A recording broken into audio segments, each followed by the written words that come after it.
Vous me l'avez demandé, la voici. Deuxième vidéo pour vous apprendre à sonner jazz grâce au bebop. Cette vidéo fait suite à une première où j'analysais un solo du guitariste Pasquale Grasso. Je vous y montrais 3 manières d'utiliser les chromatismes pour sonner bebop. Si ce n'est pas déjà fait, je vous conseille d'aller la visionner dès maintenant. Comme ça, vous vous familiariserez avec le solo que nous analysons, ainsi que les éléments techniques que j'ai déjà décortiqués, comme les enclosures ou la gamme bebop, et auxquels je vais faire référence dans cette vidéo. Aujourd'hui, nous nous concentrons sur un élément emblématique du vocabulaire bebop. Il va apporter de la richesse rythmique et de la virtuosité à votre jeu, et ce, sans trop vous fouler. J'ai nommé les ornements. Mais avant toute chose, générique!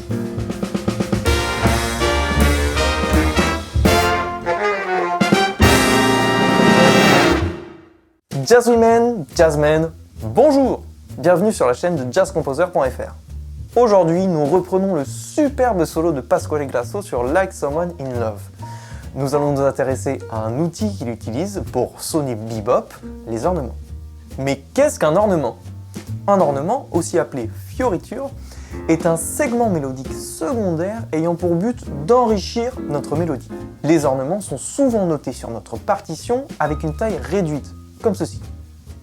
Si vous êtes familière ou familier avec l'histoire de la musique, vous savez sans doute que les ornements sont apparus durant l'ère baroque, donc entre le XVIIe siècle et le XVIIIe siècle. Grosso modo, cela commence avec Monteverdi et ça se termine avec la mort de Jean-Sébastien Bach. Ces ornements étaient la conséquence d'une sophistication de la musique de cette époque et étaient une manière raffinée d'embellir des mélodies simples. Ils sont très codifiés. Je vous affiche les principaux à l'écran, je vous laisse mettre en pause si ça vous intéresse. La musique classique ayant grandement influencé le jazz, son héritage se traduit notamment par la présence d'ornements dans le vocabulaire bebop. Bien sûr, les boppers n'utilisent pas tous les ornements que je vous ai affichés à l'écran. Ils en jouent principalement 2 que nous allons étudier aujourd'hui, les appoggiatures et les mordants. Écoutez donc ces 2 extraits du solo de Pasquale Grasso et essayez de dénicher la présence de ces ornements.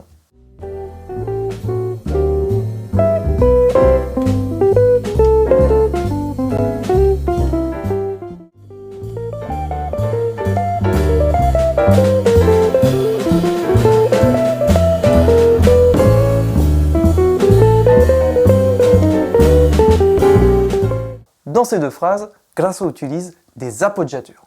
Une appoggiature est une note très rapide précédant une note de notre mélodie. Elle peut être située un ton au-dessus ou en dessous de la note agrémentée ou un demi-ton au-dessus ou en dessous. Dans les 2 exemples que je vous ai montrés, Grasso les joue exclusivement en dessous de la note agrémentée et à un intervalle d'un demi-ton. Un des maîtres de l'appoggiature est le trompettiste Clifford Brown. Écoutez donc son entrée de solo sur le standard September Song.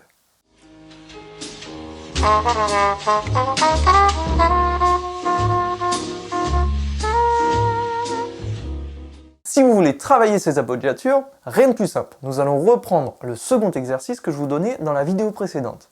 Donc, je vous le rappelle, vous deviez choisir une note cible parmi les accords du 2-5-1 majeur et l'approcher d'un chromatisme situé une seconde mineure en dessous. Prenez ce chromatisme et au lieu de le placer sur la croche précédant votre note cible, vous allez le transformer en appoggiature. Au moment de l'exécution, vous allez jouer une phrase et intégrer votre note cible à l'intérieur, et juste au moment de la jouer, vous allez jouer son appoggiature, comme ceci. 1, 2, 3.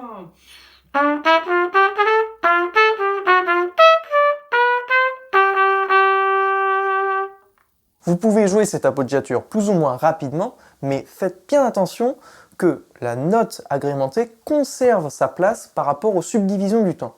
Par exemple, si votre note agrémentée est située sur le second temps de votre mesure, cette note doit bien rester ancrée au second temps de la mesure. Elle doit être jouée pile poil sur le second temps. 1, 2, 3, 4. Attention, il faut que je vous avertisse, une fois que vous maîtriserez cette technique, vous aurez tendance à vouloir l'utiliser beaucoup trop. Veillez à ce que ça ne devienne pas un tic de langage, ça m'est arrivé par le passé. Passons au deuxième ornement qu'utilise Grasso dans son solo. Ce second ornement est donc le mordant. En musique classique, un mordant équivaut à une trille, donc l'alternance rapide entre 2 notes conjointes, mais jouée seulement une fois. En musique classique, ces mordants n'ont pas de rythme précis, leur vitesse sera déterminée par le goût de l'interprète. En jazz, ce n'est pas du tout pareil, tout doit être en rythme. Ainsi, Grasso utilise des mordants avec un rythme de triolet, mais aussi avec un rythme de double croche. Entrons un peu dans le détail et essayons de comprendre comment inclure ces mordants dans nos propres phrases. Grasso va se servir des mordants avec un rythme de triolet pour connecter deux notes conjointes, la première étant située au-dessus de la seconde, comme s'il descendait une gamme. Regardez plutôt.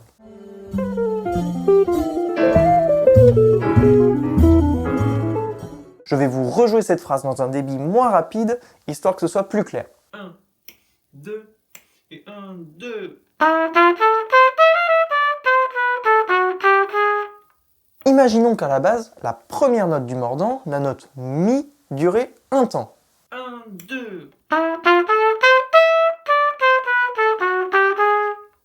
Sauf que je suis dans une phrase en croche. Je n'ai pas envie de briser le mouvement rythmique. Il faut donc que je rajoute une ou plusieurs notes pour connecter mon Mi à la note suivante, la note Ré.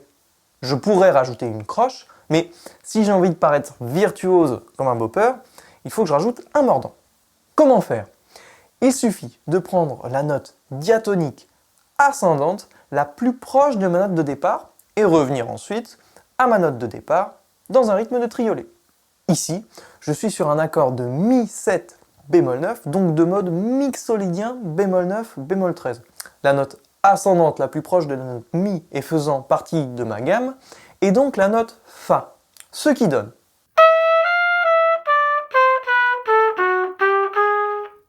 Voilà comment a pu penser Grasso pour construire cette phrase. Nous pouvons travailler ce premier mordant en prenant n'importe quelle gamme dans le sens descendant. Pour mon exemple, je vais prendre la gamme altérée, donc le mode de Do altéré.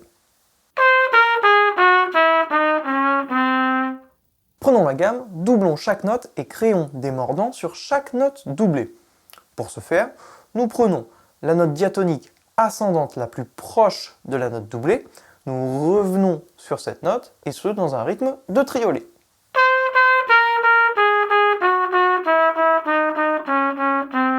Un, deux, trois, quatre.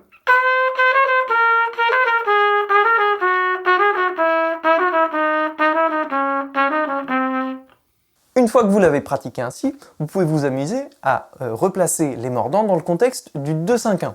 Alors, le mode altéré, on l'utilise sur les 5e degrés des 2-5-1 mineurs. Voir mon article sur le 5e degré de tonalité mineure en description. Donc je vais prendre mon 2-5-1 en Do mineur, Ré mineur 7 bémol 5, Sol 7 bémol 9, qui se résout sur Do mineur 6, et je vais jouer le mode altéré sur le 5e degré, donc Sol altéré. 1, 2, 3, 4.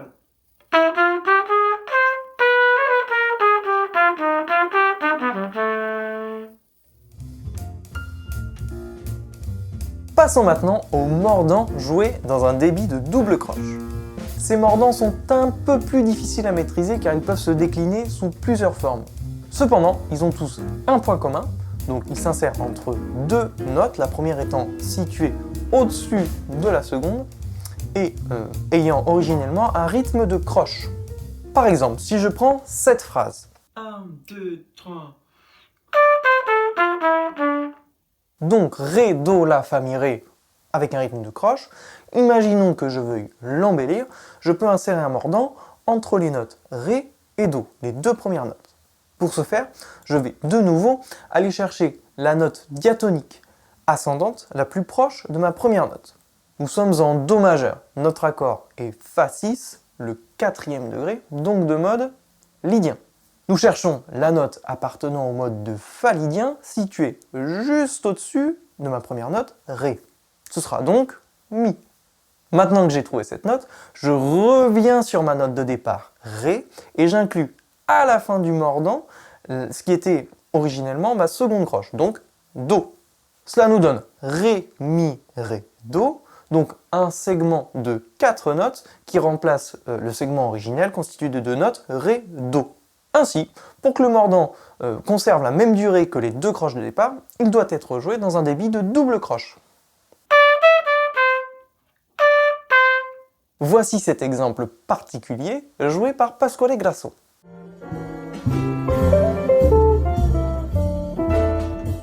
Voici donc la recette générale du mordant joué dans un débit de double croche. Cependant, il est présent sous 3 formes distinctes dans le solo de Pasquale Grasso.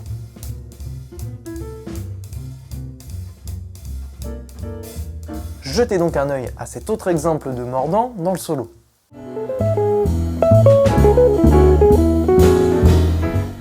Ici, nous sommes sur un accord de Mi7 qui va se résoudre sur La6 dans un mouvement de cadence parfaite. Le mordant utilisé par Grasso a une différence par rapport à celui que nous venons juste de voir. Quelle est-elle? Repartons de la base. Notre accord est Mi7. Imaginons que nous ayons dans notre mélodie les 2 croches Sol dièse et Mi et que nous souhaitions relier par un mordant. Rappelez-vous, précédemment, nous avions pris comme seconde note la note diatonique ascendante la plus proche de notre note de départ. Procédons de la même manière. Nous avons un accord de Mi7, donc de mode mixolydien. Notre note de départ est Sol dièse, donc la note diatonique la plus proche, et la note La. Cependant, dans cet exemple précis, Grasso choisit d'utiliser la note Si. Pourquoi? En fait, au lieu de prendre la note la plus proche de notre note de départ contenue dans la gamme de Mi mixolydien, Grasso va sélectionner la note la plus proche de notre note de départ, mais contenue dans la tétrade de l'accord de Mi7. Donc Mi7, Mi, Sol dièse, Si, Ré. Notre note de départ, c'est Sol dièse. La note ascendante contenue dans cette tétrade la plus proche de Sol dièse, c'est bien la note Si. Construisons un exercice pour travailler ce mordant. Prenons un accord majeur. En partant de sa fondamentale, nous allons descendre avec un arpège les notes de sa tétrade, et ce avec un rythme de croche. 1, 2, 3, 4. Sélectionnons une des croches de l'arpège et insérons un mordant entre cette croche et la croche suivante. Si vous avez bien suivi, nous allons construire le mordant en sélectionnant la note supérieure de la tétrade la plus proche de notre note de départ. 1, 2, 3, 4. Recommencez avec chacune des notes de l'arpège et entraînez-vous ensuite, bien sûr, à replacer ce mordant dans le contexte du 2-5-1.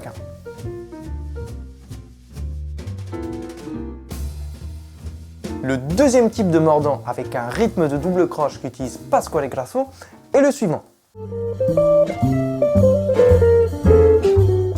Dans cet exemple, Grasso combine le mordant et la gamme bebop. Donc il insère le mordant entre la tonique et la septième majeure de la gamme bebop tout en la descendant. Pour le construire, il utilise la recette du mordant basique en allant chercher par rapport à sa note de départ la note supérieure la plus proche contenue dans la gamme bebop. Voici un exercice pour travailler ce type de mordant. Prenez n'importe quelle gamme bebop et insérez un mordant après une note sur 2.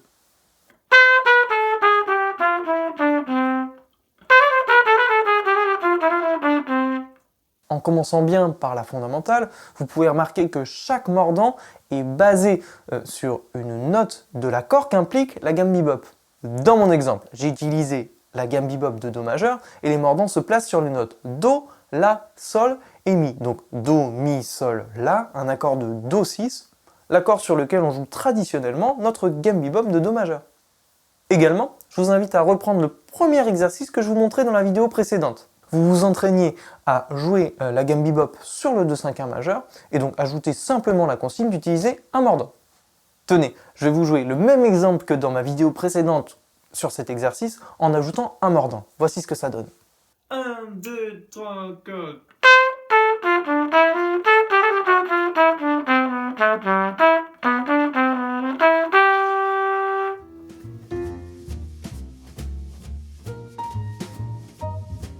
Terminons avec le troisième et dernier mordant avec un rythme de double croche qu'utilise Grasso dans son solo.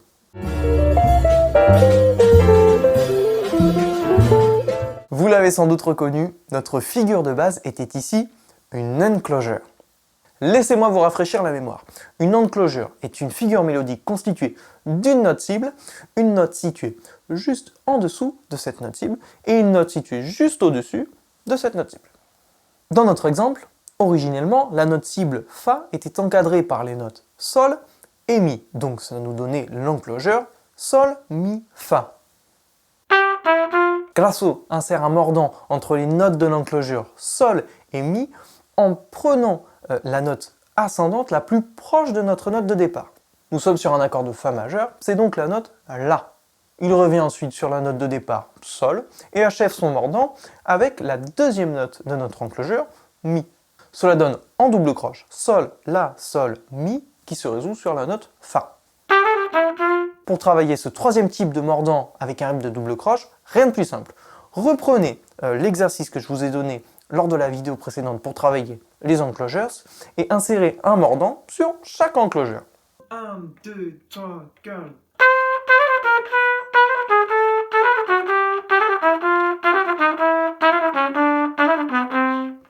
1, 2, 3, 4.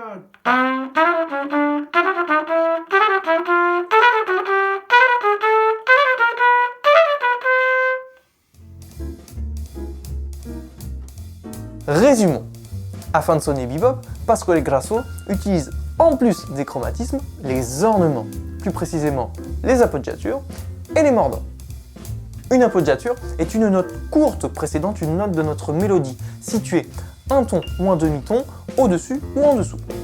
Un mordant est un petit segment mélodique faisant la liaison entre deux notes de notre mélodie. Il y en a deux types. Les mordants en triolet qui connectent deux notes conjointes descendantes, la première durant originellement une noire, et les mordants en double croche qui s'insèrent entre deux croches de notre mélodie. Elles peuvent être contenues dans l'arpège d'un accord, dans une gamme bebop ou dans une enclosure. Travaillez ces ornements à l'aide des exercices que je vous ai donnés. Ils vous feront automatiquement sonner bebop et vous aideront à intégrer le langage jazz dans votre jeu.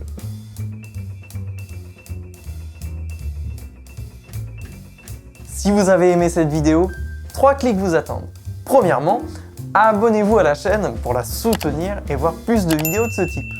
Deuxièmement, mettez un pouce bleu, histoire que cette vidéo soit mieux référencée et me montrer qu'elle vous a été utile. Et troisièmement, partagez cette vidéo afin que ces conseils profitent à vos amis jazzwomen et jazzmen. Comme d'habitude, je me fais un plaisir de lire vos retours et suggestions en commentaire. A bientôt sur jazzcomposer.fr.